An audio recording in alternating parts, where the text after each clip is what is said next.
Hey guys, welcome to my channel. तो मैं वापस से आ गई एक नई टॉपिक के साथ। तो आज से हम डिस्कस करेंगे जो टीजीटी के सिलेबस में 4 राइटर्स हैं, William Shakespeare, William Wordsworth, John Milton और जो है गाल्सवर्दी। तो जैसा कि आपको पता है कि विलियम शेक्सपियर एक बहुत बड़ी हस्ती है पूरे लिटरेचर में। उनके जैसा कोई राइटर ना हुआ है और ना ही कोई होगा, तो उनका एक मेजर पार्ट रहेगा। तो मुझे ऐसा लगता है कि मतलब इतने प्लेज उनके हैं, मतलब 37 प्लेज हैं, 154 सोनेट्स हैं, तो उनके बारे में सबसे पहले डिस्कस करना तो बनता है। तो चलिए शुरू करते हैं विलियम शेक्सपियर के बारे में।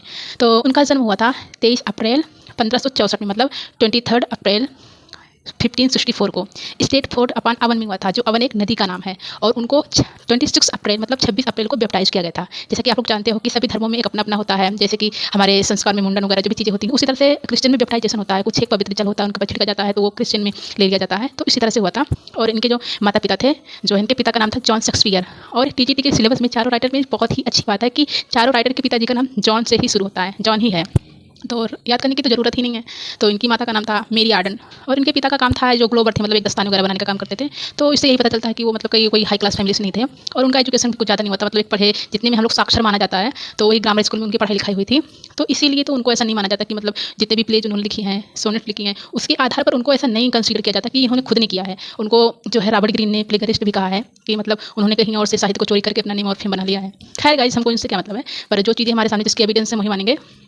तो उसके बाद जब ये 18 साल के हुए, तो इन्होंने जो है अपने से 8 साल बड़ी एन हैथवे से शादी की, और जिससे उन्हें 3 बच्चे हुए। एक सुजैना थी और एक जुड़वा बच्चे हुए थे, जो थे हेमनेट थे, जूडिथ थी। तो ऐसा माना जाता है कि जो हेमनेट था उसी पे इन्होंने जो है ये हेमनेट लिखा है, पर ये तो कहने की ही बातें हैं, हमारे पास इसका कोई भी प्रूफ नहीं है।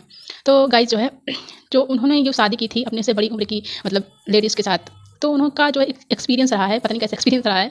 तो उन्होंने ऐसे बहुत सारे प्लेस में उन्होंने ये बात कही भी है कि अगर अपने से बड़ी उम्र की महिला हो तो उसे विवाह नहीं करना चाहिए।